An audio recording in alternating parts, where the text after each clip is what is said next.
हर हर महादेव, जय भोलेनाथ। नमस्कार, मैं साधना पांडे मार्गदर्शन पे आपका स्वागत करती हूँ। तो चलिए दोस्तों, 2025 की तैयारियां में आप सभी बहुत व्यस्त होंगे। उम्मीद करती हूँ कि आपकी तैयारियां बहुत अच्छे से तय चल रही होंगी।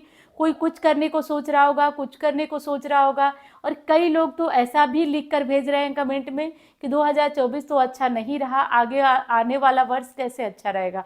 तो एक वीडियो मैंने इस पे बनाया है कि 2025 में कौन सी पूजा पाठ करें जिससे आपके ग्रह आपके वश में रहें और क्या करना है। आज कुछ ऐसी विशेष बातें आज आपको बताऊंगी आज की वीडियो में, जो आपके लिए बहुत हेल्पफुल होंगी। 5 बातें ऐसी बताने वाली हूँ जो 2025 को आपको आनंदमय बनाएंगी।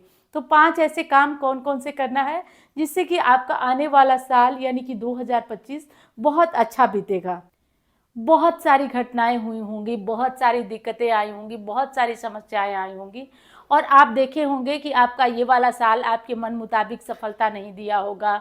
बहुत सारी दिक्कतें आई होंगी, भगवान से भरोसा टूट गया होगा, बहुत समस्याएं आई होंगी। तो देखिए, ये जीवन है, ये कलयुग है, और इसमें समस्याएं आना तय है। जब प्रभु ने भी आदमी का रूप धारण किया था, हम जैसे मनुष्यों का रूप धारण किया था, तो उनके ऊपर भी परेशानी आई। वनवास जाना पड़ा, सीता का हरण हो गया।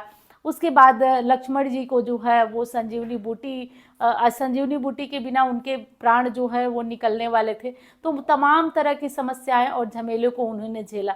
तो हम तो इंसान हैं, हम किसी भी हालत में हों, हमें परेशानियां छोड़ेंगे नहीं।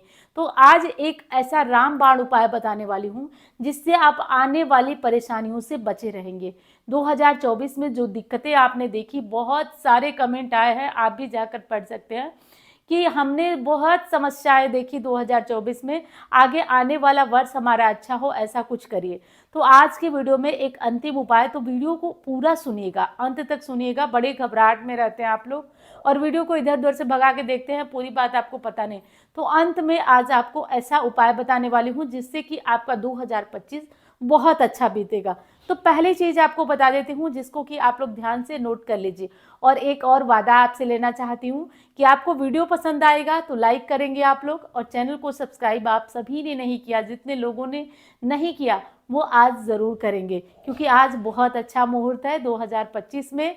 जब कहा जाता है कि आप किसी के लिए कुछ अच्छा करते हैं तो ईश्वर आपके लिए खुद बहुत अच्छा करते हैं। पहला काम आपको कौन सा करना है वो बताती हूँ। देखिए, बहुत सारी विषय ऐसे होंगे जिससे आपका विश्वास भगवान से टूटा होगा। एक बहुत महत्वपूर्ण चीज आपको बता देती हूँ कि जो अविश्वासी होकर पूजा करता है, भगवान के ऊपर कोई भी काम करता है, उसका कभी भी काम पूरा नहीं होता है। इसलिए कभी भी भगवान पे भरोसा रख करके काम करिए। जब पूर्ण भरोसा रख के काम करेंगे तो वो हर स्थिति में, हर हाल में आकर के आपको बचाएंगे।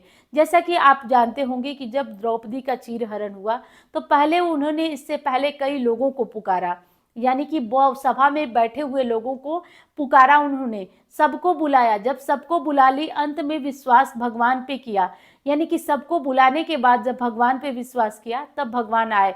और जब तक दूसरे सांसारिक लोगों पे उनका विश्वास था, उनको पुकारती रही, तब तक प्रभु मदद के लिए नहीं आए। तो एक बात मेरी गांठ बांध कर सोच समझ लीजिए, सुन लीजिए, कोई भी चीज हमारे हाथ से निकलती जा रही है, रेत की तरफ फिसलती जा रही है। मैं उन बच्चों को कह रही हूँ जो तैयारियों में हैं, और बहुत सारे लोगों की कुंडली मेरे पास आती है कि दीदी ये देखिए, मैम ये देखिए कि मेरा बच्चा इस साल होगा कि नहीं, आईएएस का एग्जाम दे रहा है, मतलब तमाम तरह के बड़े बड़े एग्जाम लोग दे रहे हैं। तो जब भी चीजें कंट्रोल में नहीं होती हैं, हमारे हाथ से निकलती जा रही हैं, तो उस वक्त आपको विश्वास केवल और केवल प्रभु पे करना है, मुझ पे भी मत करिए, केवल प्रभु पे करिए और छोड़ दीजिए सारी चीज़ों को उनके हाथ में, छोड़ दीजिए। क्योंकि जो भी चीज़ें कंट्रोल में हो वो तो हम संभाल सकते हैं, लेकिन जब परिस्थितियां कंट्रोल के बाहर होने लगती हैं तो आपको उन चीज़ों को छोड़ देना है, प्रभु के हाथ में बिल्कुल छोड़ दीजिए। आप करके देखिए, पहली चीज़ तुरंत से आपको जो मिलेगी वो मिलेगी शांति, और ऐसा लगेगा कि अब आप चल नहीं रहे हैं, आपको कोई चला रहा है। आप प्रभु पे सब कुछ छोड़िए, देखिए आप चलेंगे नहीं, आपको चलाया जाएगा। तो आप, पहला मेरा काम ये, आपको थोड़ा सा ये भाषण लगेगा कि दीदी तो भाषण दे रही है, लेकिन मैं सच कह रही हूँ, जब भी चीजें हमारे हाथ में न हो, वैसे देखिए जब तक हाथ में रहती है हम भी कहाँ पीछे हटते हैं, हम लोग तो अपने हाथ से करते ही रहते हैं। लेकिन जब भी चीज़ें हमारे कंट्रोल में नहीं होती है हमें वो छोड़ देना है, वो छोड़ देना है। अब प्रभु से कहना है कि अब आप ही चलाओ। चाहे किसी बड़े परीक्षा की बात हो गई, चाहे सास बहू के झगड़े की बात हो गई, चाहे परिवार में कोई समस्या हो गई, चाहे कर्जा हो गया, आप छोड़ दीजिए। अब कहिए कि आप ही चलाओ, पूरी तरह विश्वास उन पे करिए और कहिए कि अब बस आप ही चलाओ। तो ये पहला काम, ये पहला मूल मंत्र है जो 2025 में आपको गांठ बांध कर चलना है कि पहली चीज किसी पे विश्वास नहीं करना, केवल प्रभु चलाना है, ऐसा विश्वास रखना। दूसरी चीज, जिस दिन आप विश्वास करने लगेंगे ना उस दिन सच मानिए, यकीन मानिए, कलयुग है तो काम मैं लिख के देती हूँ, प्रभु आएंगे आपको कष्ट से उबारने, वो ही आएंगे। तो अपना दिमाग जहां तक चले चला लीजिए, नहीं चलता है तो सब कुछ छोड़िए प्रभु के ऊपर। अगली चीज है कि देखिए हम कभी कभी क्या होता है ना कि खुद को देखते ही नहीं है, खुद को देखते नहीं है और दूसरों के समान बनने की कोशिश करते हैं। हम ये देखते नहीं है कि हमारे अंदर वो टैलेंट नहीं है और उससे अपनी तुलना करने लगते हैं जो सच में सीखा हुआ है, टैलेंटेड है, जिसके पास नॉलेज है। हम तुलना उससे बैठे बैठे करने लगते हैं कि हम भी उसकी तरह बन जाए। तो देखिए कुछ भी करना, कुछ भी सीखना, कुछ भी बनना इतना मुश्किल नहीं है। इसलिए आपको बहुत बेहतर बता रहे हुए एक चीज़ कि अगर आप कुछ बनना चाहते हैं, कुछ करना चाहते हैं, तो आपको पहले तो ईमानदारी से वो चीज़ सीखना होगा, वो चीज़ करना होगा। जैसे कोई परीक्षा ही पास कर रहे हैं, जैसे टेंथ ट्वेल्थ के बच्चे अधिकांशतः मेरे पास आती हैं मम्मी लोग और कहती हैं कि मेरा बच्चा पढ़ता तो नहीं है, कोई ऐसी चीज़ बताइए जिससे कि पास हो जाए।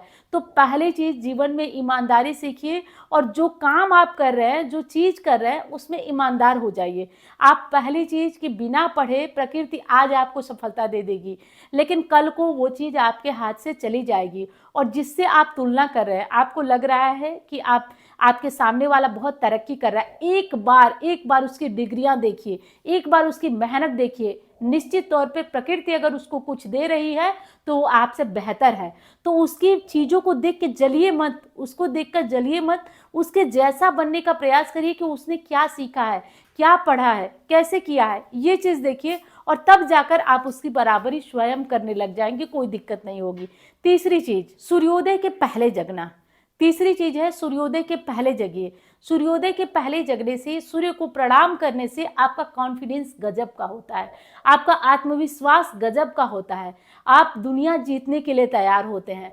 और उगते हुए सूर्य को अगर प्रणाम किया जाए, उसका स्वागत किया जाए तो पूरी दुनिया आप जीत सकते हैं। आदित्य हृदय स्तोत्र का पाठ करिए अगर आपके अंदर कॉन्फिडेंस की कमी है तो जो बातें बताती जा रही हूँ कॉपी पेन उठाइए और नोट करिए और इसको पालन करिए और करके 1 साल देखिए, कॉन्फिडेंस आपका ऐसा होगा कि सामने वाले की छुट्टी कर देंगे, आप तुरंत उसकी छुट्टी कर देंगे। ऐसा कॉन्फिडेंस आपके पास, गजब का कॉन्फिडेंस होगा, गजब का ऑरा होगा। महात्मा बुद्ध का क्या था? ऑरा था किलोमीटर में। ऑरा होता क्या है वो बता रही हूँ। ऑरा वो चीज होती है, जैसे आपने देवताओं के पीछे देखा होगा जो प्रकाश जैसा दिखता है, वो ऑरा बोला जाता है। और उसको क्या कहते हैं कि ऑरा ऐसी चीज है ना कि जिसके अंदर कोई, जिस व्यक्ति में जितना कॉन्फिडेंस होता है, जितनी ताकत होती है, जितना प्रभाव होता है, उतना ही लंबा उसका ऑरा होता है। और महात्मा बुद्ध का ऐसे मानी जाती थी कि उनका ऑरा जो था वो किलोमीटर में था और ऑरा इतना मजबूत था, ऑरा जिसको कि हिंदी में आभा मंडल बोलते हैं, तो इतना मजबूत था कि सामने वाले की छुट्टी हो जाती थी। तो अगर आप खुद को बहुत विशाल, बहुत महान और बहुत कुछ करवाना चाहते हैं तो आप इन चीज़ों को ध्यान रखिए और नोट करके रखिए। चौथी चीज़, रामचरितमानस, ये वरदान है हमारे लिए। रामचरितमानस को कभी भी कम आंकना बंद करिए। इन्हीं सब उपायों से जब लोगों का भला होता है, मैं कम्युनिटी में लगाती हूँ तो आप लोगों को लगता है कैसे हुआ, वो लोग विश्वास करते हैं इन बातों पे। तो आप विश्वास करिए और मेरा भी हौसला वर्धन करिए। अगर वीडियोस आपको पसंद आ रही हैं तो लाइक करिएगा और चैनल को सब्सक्राइब नहीं कर रहे हैं आप लोग तो मुझे भी मोटिवेशन नहीं मिल रहा है, इसलिए चैनल के साथ जुड़िए और मेरा भी हौसला बनाए रखिए। तो रामायण ऐसी चीज़ है, रामचरितमानस ऐसी चीज़ है जो आपका जीवन बदल देगी। आप प्रतिदिन सुबह या शाम में समय निकालिए, 5 पन्ने 10 पन्ने रामायण पढ़िए। पूरे इस साल में रामायण खत्म करने का आप मतलब एक कोशिश करिए कि पूरे साल में रामायण खत्म करेंगे। जिस दिन आप खत्म करेंगे ना, 50% आपकी समस्या उसी दिन खत्म हो जाएगी। ये नोट करके आप ले लीजिए, गारंटी से कह रही हूँ, लिख कर ले लीजिए, आपकी 50% समस्या उसी दिन उसी क्षण समाप्त हो जाएगी। तो इस चीज को ध्यान रखिए। अब अगली कौन सी चीज है, अगली और अंतिम चीज देखिए, मैंने ये सारी चीजें गिनाई ना, लेकिन एक चीज के बिना ये सारी चीजें फीकी है, फेल है। तो सबसे महत्वपूर्ण चीज है अपने शरीर का ध्यान रखना। मैं सारी पूजा पाठ कहती हूँ और सारे उपाय कहती हूँ, वो सब तब संभव है जब आपका शरीर स्वस्थ रहे। कहा जाता है कि शरीर अगर साथ नहीं देता तो आप इसमें से कुछ भी नहीं कर पाएंगे। इसलिए सबसे महत्वपूर्ण है अपने शरीर का ध्यान दीजिए।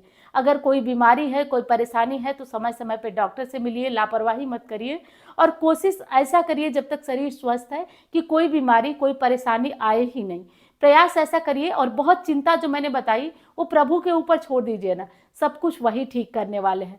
तो शरीर का ध्यान रखिए, जैसे भी हो योग करिए, एक्सरसाइज करिए। हालांकि है ये सब चीज़ें बहुत मुश्किल हैं, जल्दी होती नहीं है, ये बात सबके अंदर है। दूसरे भी तरीके हैं, जैसे आप टहल सकते हैं, बहुत तरीके हैं। तो अपने आप को स्वस्थ रखना बहुत ज़रूरी है, क्योंकि जितनी चीज़ें मैं बताई हूँ उनमें से एक भी आप नहीं कर पाएंगे अगर आप स्वस्थ नहीं हैं। मैं कोई उपाय बता दूं कि आपको करना है, आप सुबह जग ही नहीं पाएंगे, आपका शरीर काम ही नहीं करेगा। तो इसलिए शरीर का ध्यान रखिए। ये 5 चीज़ें 2025 में गांठ मार के देखिए, चमत्कार होना तय है। चलिए अब मैं मिलती हूँ आपसे अन्य वीडियो में। धन्यवाद।